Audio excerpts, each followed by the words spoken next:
over the past year, and this is like well before any of the Nemesis refurbishment stuff even surfaced.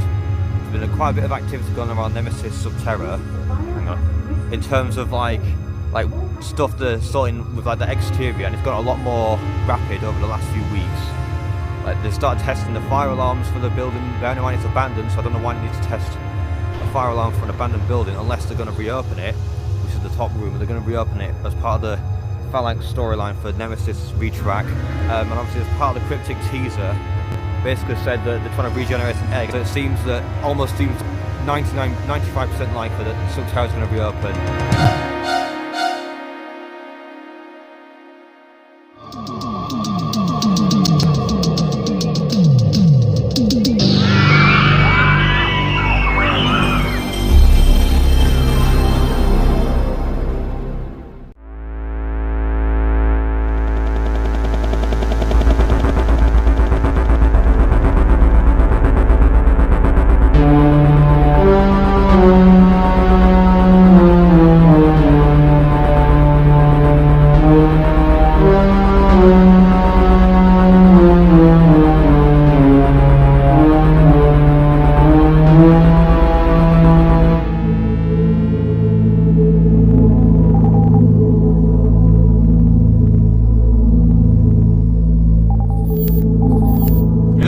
Attention of the Phalanx that false information has been circulating regarding our investigation into Nemesis.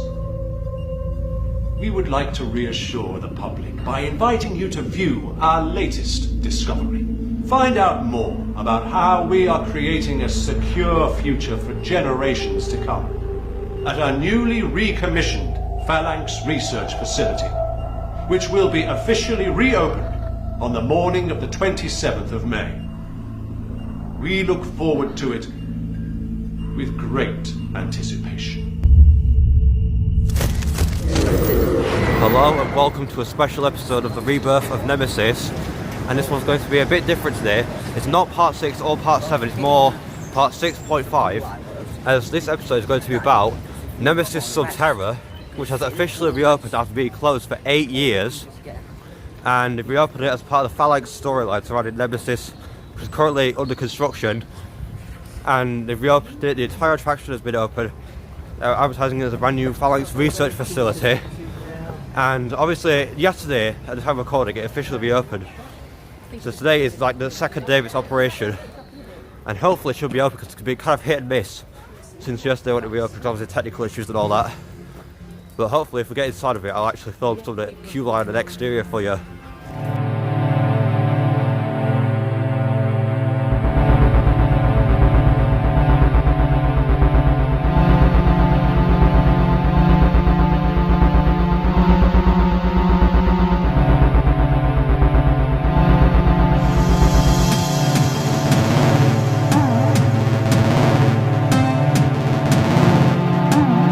So I've just ridden Nemesis Sub-Terra for the first time ever, because obviously I've never been to Molten Towers when it operated originally, and that was fantastic. Honestly, when it first opened, it got a lot of like hate for how like underwhelming it is. That ride actually was very underrated in my opinion. It's a brilliant ride, so immersive. Absolutely terrified if you're scared of like drop towers, and it's got all those sensory overload. You've got like the, and I'm going to spoil it if you haven't been on before. So skip to the time card on screen, but there's loads of when you're in the actual drop tower itself, there's loads of back pudders and leg ticklers. You get sprayed with water jets and air cannons. When you drop down, you go into the nest with all the Nemesis eggs. It's mental. And obviously, you go into the second lift back up to the surface. You get attacked by a Nemesis creature, and it's just amazing. I didn't think it'd be that good. I thought, but it was absolutely mental. And obviously, now that we've ridden Sub-Terra, now we're going to go right down to Nemesis and also the new shop that's just opened and check out the updates there.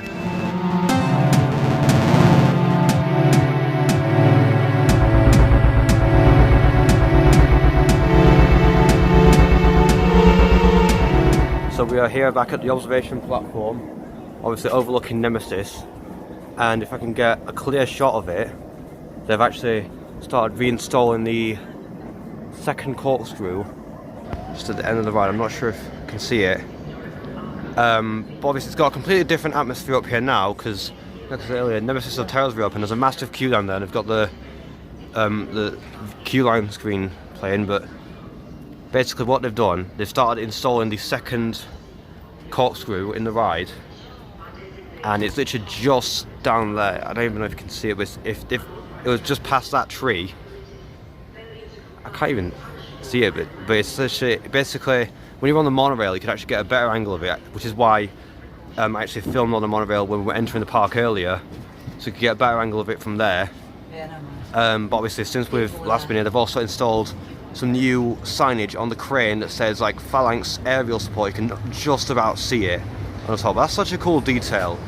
Obviously, they did not have to add that detail into the crane, because that's only going to be here until the construction's finished for Nemesis. But I like how they've actually incorporated the crane into the sort of storyline with the Phalanx aerial support. Just a brilliant idea. Obviously, we've had these 2 support columns which were added in a few weeks ago. I'm assuming that's for either the moment just before the helix or for the overbank turn before the second corkscrew. I'm not sure, but it's in that sort of area. But it looks so cool what they're doing. But one question that's been over people's heads ever since they started installing the new track and we saw the new colour scheme is, are they going to paint the old lift till and brakes? Because obviously for it to like make sense with the new colour scheme, they're going to have to repaint it. But obviously when they do repaint it, it's going to look so cool. And I cannot wait to see the finished product of what is going to be Nemesis, like reborn essentially. It's going to be brilliant.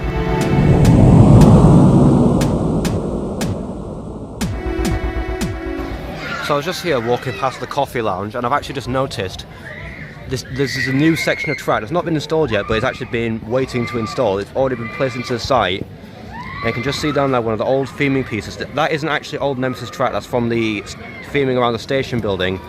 So they used to have basically like tentacles from the Nemesis monster that looks like the old track for Nemesis, and you've actually got the new piece of track, which is definitely for the second corkscrew, because they've started installing track for that. And honestly, I didn't think they would do this. I thought that like when they arrived in the lorries, they were gonna wait in the car park and then be lifted into place by the crane straight into the track. But no, they've just left a bit here.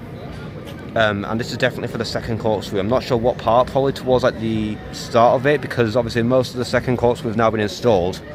And obviously it looks really cool how they're doing it. Obviously, I think the way they're going to do it, they're going to take the black sellotape off of this part and they'll play it into place.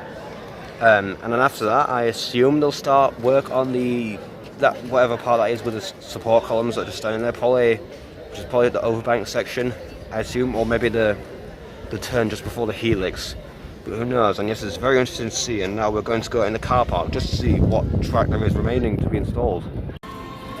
So we are once again back here in the Nemesis car park, or the Galactica car park as it's regularly known, but I'm going to be calling it the Nemesis car park for obvious reasons, because obviously they've still got a few sections left, not as many as last time because most have been put into place, but what is interesting is there's a few pieces of track on the floor, and obviously I think these ones are going to be the next ones to be installed, that and the one we spoke about earlier. As well as this, we've got a few more support columns that have arrived. I'm pretty sure this is more than last time. And we've got some new track here, and we've got a few supports stacked on top of each other, strangely. I'm not sure this is normal, but it's very interesting to see. And we've got a lot of new support columns that are waiting to be installed. These are massive, honestly. They're really big up close. I'm guessing this is for the the profiling of the track. What part of the track could this be for? I'm guessing it could be for the corkscrew, or it could be like, I'm not sure what this could be for.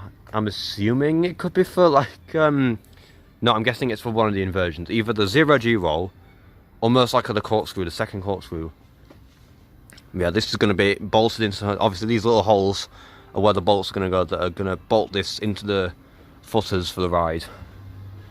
Yeah, that's just made me remember back all those a couple of months ago when I said that they were working on the support columns. It wouldn't be months until they started adding track in.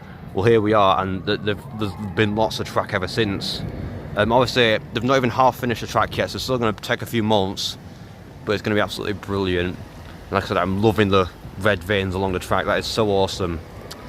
Obviously, I know this episode's been mainly about Nemesis Sub-Terra, but it's still about mainly the larger story of like the Phalanx. It's still about Nemesis Reborn, which I'm assuming is the code name for, or the brand new trademark name for Nemesis itself, because it wasn't the new name for Nemesis Sub-Terra. That's still called Sub-Terra, obviously. So I'm assuming that's going to be I'm not sure if that's a permanent name. They might use Nemesis Reborn as part of like the marketing, for, like when it reopens, and then after that it'll go back to just being called Nemesis. But either way, this new track looks stunning, and I cannot wait to see what other surprises are in store for this attraction. So yeah, that is it for the Rebirth of Nemesis Sub-Terra. Obviously a special episode dedicated to the reopening of Nemesis Sub-Terra. Obviously it's been mainly about that, but we've also had the Nemesis Reborn construction updates, and it's been an absolutely brilliant one. I've got to ride Nemesis Sub-Terra for the first time, which I've never done before. I never even went to Alton Towers before Sub-Terra was actually closed, which is very weird, but I'm actually glad it reopened. It's been closed for 8 years nearly. We've managed to get all back up and running, with all the drop tower segments and everything, and the classic egg inside, and all the theming and all the lifts, and it's been brilliant. I've loved this attraction. Like I said earlier, it's very underrated, although I suppose when it first opened, the backlash that it got, because it was quite underwhelming for some people. Because the marketing was obviously quite uptight. It's like the 13 marketing, but obviously now that it's reopened, I do genuinely think it was quite an underrated attraction, and it deserves a lot more credit than it actually got. So I loved it, and I want to thank you all very much for watching this video. And if you enjoyed it, then please make sure to like, subscribe, and comment, like, see you in the next video. Bye.